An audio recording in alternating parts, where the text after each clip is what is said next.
Hello guys, আসসালামু আলাইকুম, শুভ বিকাল। সবাই কেমন আছেন? আবার চলে আসলাম আপনাদের সামনে।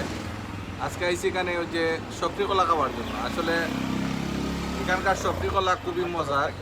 আর টির দিছে আমার সুমন ভাইয়ে। আমরা আর একটু পিছনে নেব। প্রতিদিন বিকালে আমরা আইনা সবজি কলা খাওয়াই। আমার বাইরে ধন্যবাদ দেই। আসলে আমরার তলে অনেক টাকা খরচ ওরে, আমরাও খাওয়াই মাঝে মাঝে যতটুকু পারি। আমরা যে খাওয়াই না তা নাই।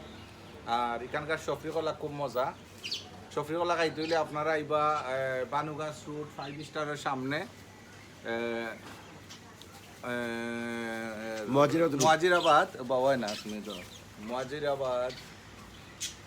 মুয়াজিরাবাদ যে না এটা প্যারাগনের সামনে, সরি প্যারাগনের সামনে একটা দোকান, এখানে সফরি কলা বেছে দেখাই একটু খাইয়া আমারটাও খাই।